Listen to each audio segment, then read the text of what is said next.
Can you hear me, sir?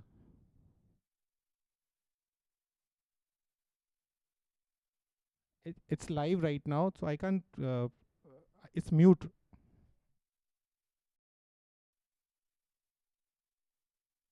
Frame is fine, sir.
Sir headroom cut गया sir आपका.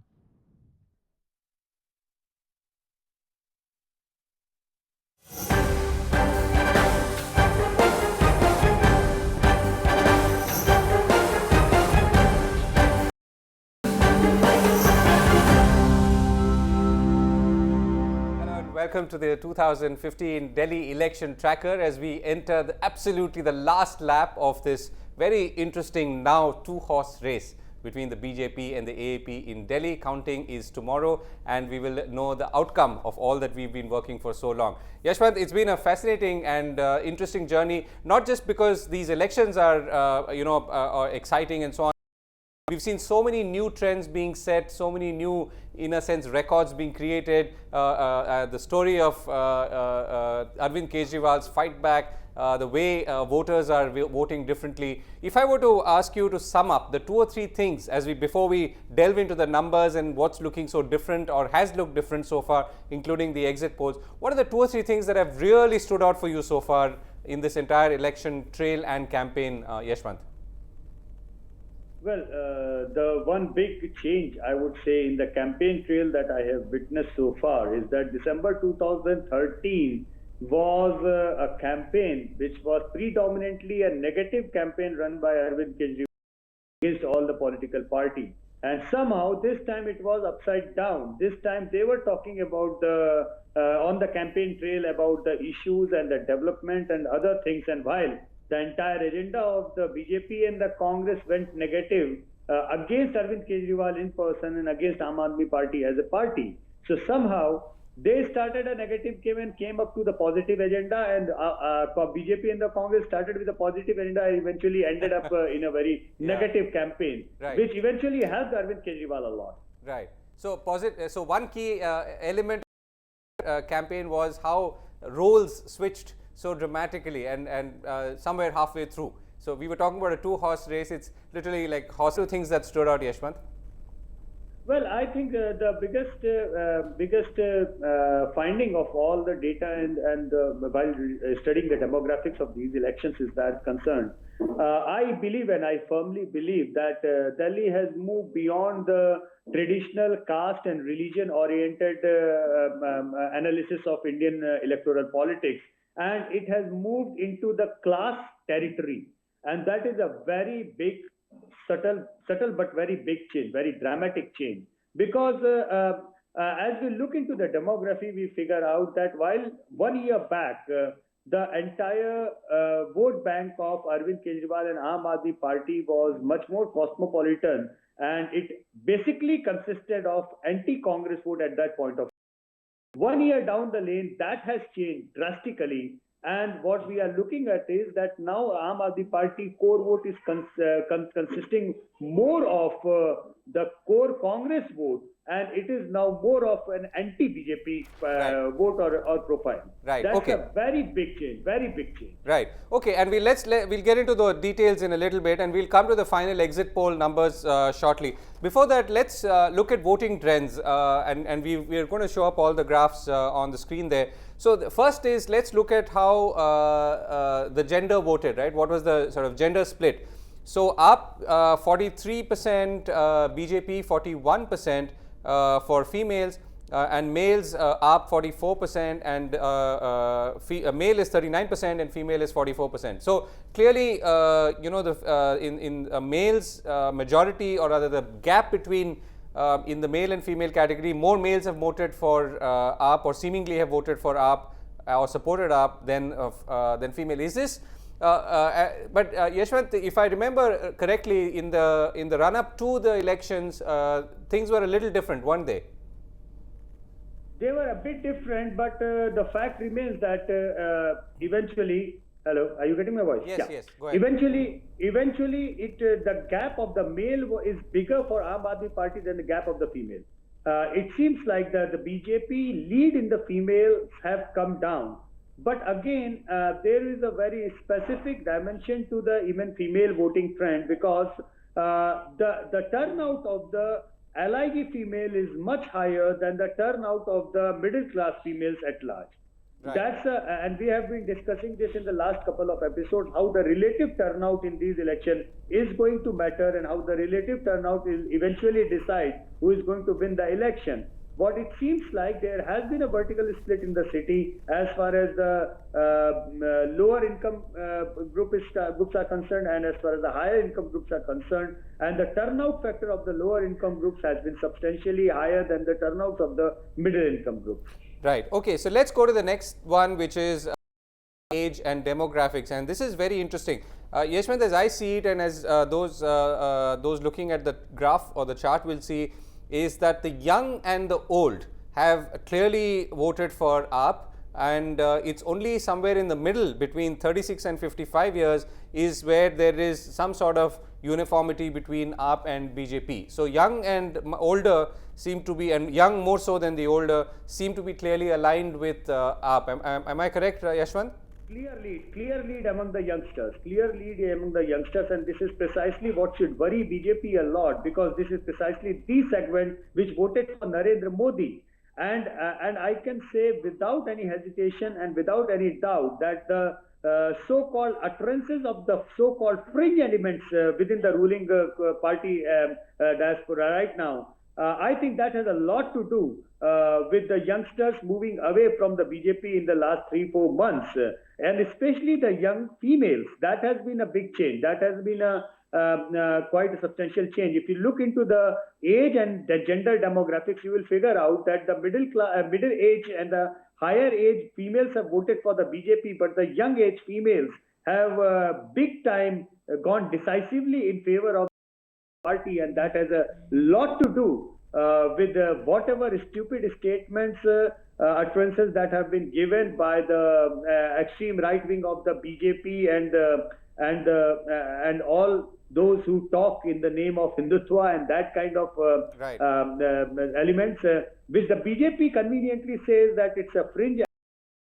Now they must understand that if If the fringe element becomes your central element, then this is what happens, what you are looking on the screen.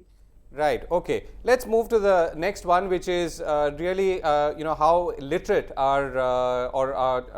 literate are the constituencies or segments, and how have they voted. That those at least declaring themselves as illiterate are clearly with UP. So are those with non-formal education up to primary level, up to high school. It's only once you come to higher secondary is there some similarity between BJP and UP. And once again, it's only at postgraduate level, which is I guess those who are more than graduates who've clearly voted for BJP or up to graduation. Very clear trend, Govind. From one spectrum to the other end of the spectrum on the education, you can see the BJP vote share going up from to the highest education, and the Aam Aadmi Party in the reverse gear. So basically, this is the kind of chart that we have been witnessing whenever we used to compare the BJP and the Congress vote banks a few years back. This was precisely the chart that used to come, which again ensures or confirms that the Aam Aadmi Party has completely taken over the vote bank of the Congress, and the entire profile of Aam Aadmi Party has become a complete anti-BJP profile in that way. And this spectrum is nothing new. If you will pull out these kind of spectrums from the exit poll data of the last 3 elections of Delhi, when Aam Aadmi Party was not, you would see the similar kind of spectrums, and that is very interesting to watch, because and BJP is still making a lead of their higher side of education. They are losing on the lower side of education, and this has a direct correlation with the income groups. I believe that you are going to pick up the next one, and this is the same kind of spectrum, and the comparison you will see. You will figure out the similar kind of gaps or similar kind of trends, even in the income groups. Right. So let's look at we'll come to income group in a moment, but let's look at the where people come from, as in, are they labor, government service, private sector, and so on. Also, let me remind you that the reason, all of you, that this is the reason we are doing this is to show that you can actually look at elections far more scientifically and with far more data than perhaps ever before. And it will actually help you understand why things are happening, not just for the elections, but these are fundamental shifts in the very way people vote, consume, behave, look at things or look at issues, and therefore also gives us a far more granular understanding. Of course,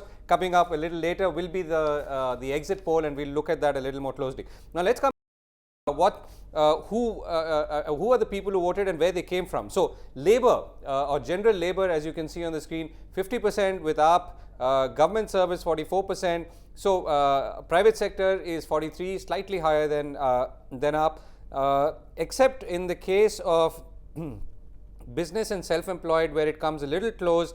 UP seems to be either equalizing or sort of doing better than the others. So I know we're going to talk about education. I mean, we've talked about education, we've talked about income, but are you seeing a kind of linear trend between all these 3 aspects, Yashwant? That is literacy. Yes, absolutely. Yeah. The education, the income, and the employment groups, basically the professional groups, they are all interrelated with each other. And here also, rather than just looking at who is leading in which segment, I would request all of you to look at the lead or the gaps between the segments which we have seen. You see, in the general labor, look at the gap, 50 to 32. That's a huge, massive 18% gap. And the service sector gap, the gap is lower, but still Aam Aadmi Party is leading on most of things. But it's only in the business section or that kind of or self-employed where the entrepreneurs are concerned. That is where the BJP gets a substantial number of votes. But look at the gap between the general labor and the gap between a business person. Look at that, and then you will understand that precisely what kind of division that we are looking at. Again underlining the fact that this is pretty much on the same spectrum that we used to see 10 years back when BJP and Congress used to be in the bipolar contest in Delhi or any other state. It's a similar kind of spectrum. Only thing is that I believe that what eventually Aam Aadmi Party scored few points more is in the government and the private sector, where in our pre-poll survey it was either coming neck and neck or it was coming slightly couple of points lead for the BJP. In the exit poll, it has come down couple of points lead for the Aam Aadmi Party.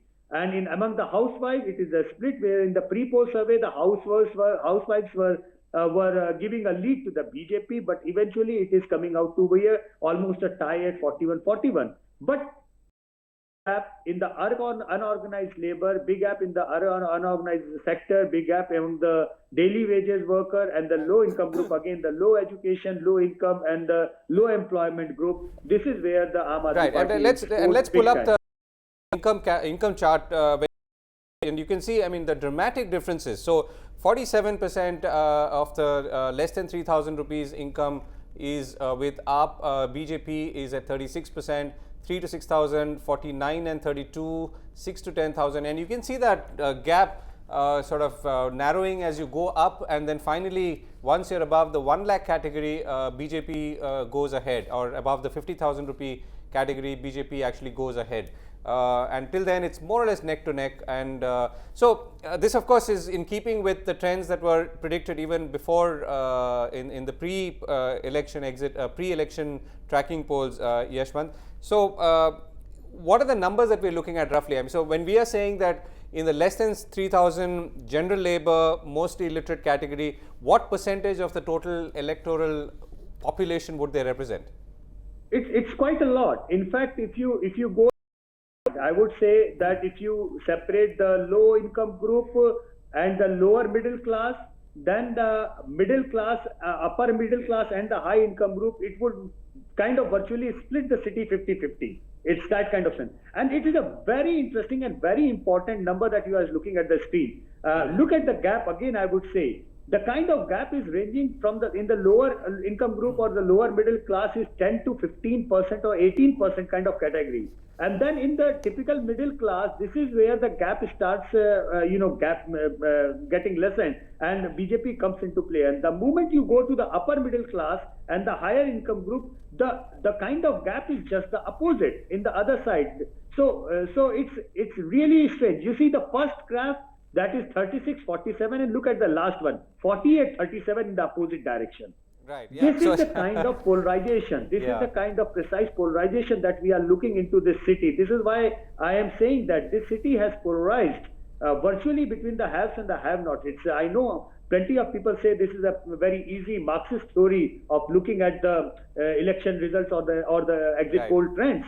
But Delhi has moved beyond the caste. Delhi has moved into a class polarization. For the 15 years, Govind, the same kind of trends we used to see when Sheila Dikshit was the chief minister, but there was a buffer. Right. The gaps were not really that big. Right. The gaps were never that big.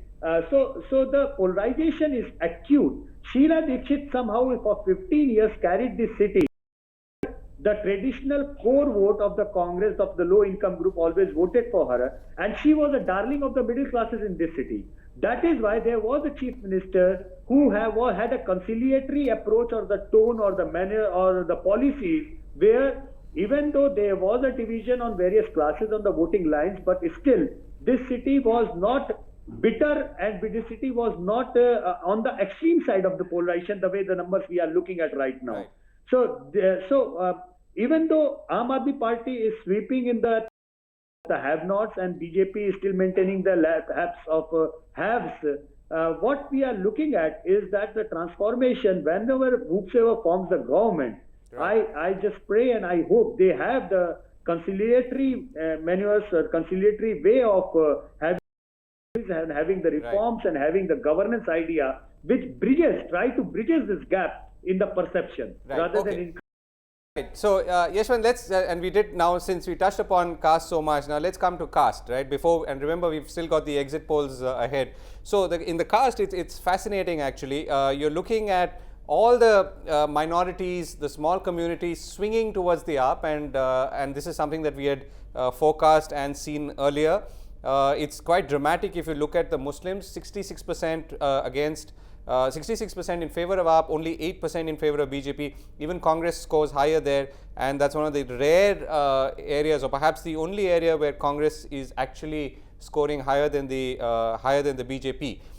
Then, if you look at Brahmins, Gujars, and Jats are all in favor of BJP, whereas the scheduled castes are much higher in favor of AAP. It's right down at it's the last line, and the Valmikis are also strongly in favor of AAP at 49 to 31.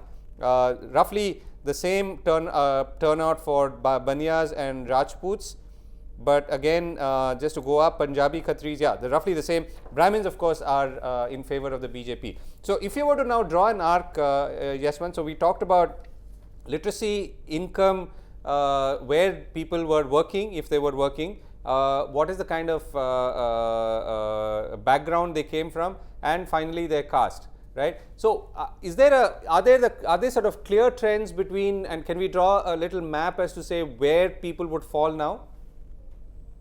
Well, those who are into traditional way of looking at this data, they would argue that, why, Yashwant, you are saying that Delhi has moved beyond the caste politics. It is very much looking casteist on your screen because they are very much on predictable lines. But I'm sorry, they are not. Let me tell you why.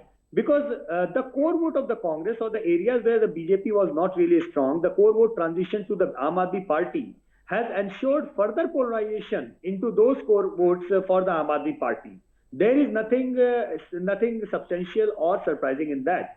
However, what is surprising is that the core vote of the BJP, the upper caste, the OBC, they are the kind of extreme gap that BJP used to enjoy. That gap is not evident. That is where I am saying that even the lower income groups among those higher caste groups have voted for Aam Aadmi Party. Right. What I am trying to say that the upper caste Hindus, the OBCs among these caste groups which used to vote big time lead in favor of the BJP lead has substantially came down, and when you look into the economic profile of these upper caste votes, you realize that the low income group among the high caste Hindus have also voted for the Aam Aadmi Party, which actually confirms my primary diagnosis that in these elections it's the economic classes which have overruled and overpowered the social or the caste groups or religious groups largely. Right. Yes, some may argue that why don't you say the same thing about the Muslims? Why don't you say the same thing about the Dalits? Well, I'm sorry. Those groups were always voting against the BJP in any case, number one. And they voted more for the Aam Aadmi Party because they were in a position to defeat the BJP, where the minority vote analysis is concerned. But look at the Dalit vote.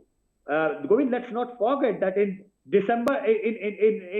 May 2014, last year, during the parliamentary elections, it was the Dalit vote bank which actually created the biggest change as far as the electoral landscape was concerned in India. The shift to the BJP was considered by me as the X factor. We reported it and we said that the moment in our pre-poll surveys, we figured out that Dalits across India are turning towards BJP, we said, this is the X factor, this is the turning point of election, this is where Narendra Modi is now going to score big. But look at the Dalit figures now. Certainly, those Dalits have not voted for BJP anymore in these elections. So, Dalits in aspirational value, they did vote for the BJP 1 year back. But as far as the economic class value is concerned, the Dalits have voted, a poor Dalit has voted as much as for Aam Aadmi Party as the poor Brahmin have voted for Aam Aadmi Party, or as the poor Muslim has voted for Aam Aadmi Party. Muslims at large have voted also for defeating the BJP, that they have been doing this tactical voting all along for so many years now. But among the non-Muslim population, I presume and I confirm and I recur that it's basically the economic divide, economic class that has worked overriding the sentiment of the caste and the religious lines. Right, right. And that reinforces it, at least at the poll stage. And of course, we have to now wait and see what the final results are like. Let's quickly now run over the exit polls as we've sort of running out of time. So, if you ask the question, who did you vote for in the elections today?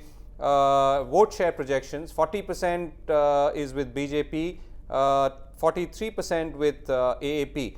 But the vote seat translation is of course quite different. In the BJP, you're looking at 25 seats to 33 seats, and AAP is from 35 to 43 seats. So, higher vote share projection for BJP compared to the last Vidhan Sabha elections in 2013. Much higher vote share projection for AAP compared to again December 2013, but the seats that are being projected for BJP or the band is lower, and the AAP is of course much higher. So quick sum up, Yashwant, what can we take away from this? Govind, this is rarest of the rare election where the top two parties have both enjoyed a positive swing of vote. Generally, we look at the elections where one party loses vote, another party gains vote. This is rarest of the rare election where the top two parties have gained vote. What has happened? AAP has lost about 7% vote of the middle class and other groups to the BJP, while Congress has lost about 14% of votes towards the Aam Aadmi Party. So Aam Aadmi Party, even after losing about 7% to the BJP, has gained net 7% by virtue of 14% swing from Congress to the Aam Aadmi Party. That is the large socio-economic swing that I am talking about in terms of groups which we have just discussed. But largely speaking, both parties have gained votes. Aam Aadmi Party has gained more votes than the BJP could have gained. And so they are coming up as a winner. In our last opinion poll, we figured out 43% for Aam Aadmi Party. That remains very much there. In our last opinion poll, we figured out 44% for the BJP, which has come down to 40. This has largely to do with the lesser turnout of the middle classes and the upper income group and higher turnout of the lower classes. Basically, if you look at the Congress vote share, that has also been a bit couple of percentage higher than our opinion poll estimates into the exit poll. That also confirms again the core vote of less income, less education, Dalit, Muslim, and that part of the demography coming out in larger number and voting for some of the vote have again gone for the Congress, and this is by our pre-poll survey estimate. Right. To sum up, just a background to those who are watching, 2,796 respondents were interviewed. This is a 5 p.m. poll. That's yesterday, 7th of February, sorry. And we are obviously now waiting for the final results, which will come out. The stock markets are down 500 points in anticipation, depending on which way you want to interpret that. Now, we obviously look forward to continuing and coming back with the final results, and then seeing how all our efforts stacks up and how our understanding of things will finally...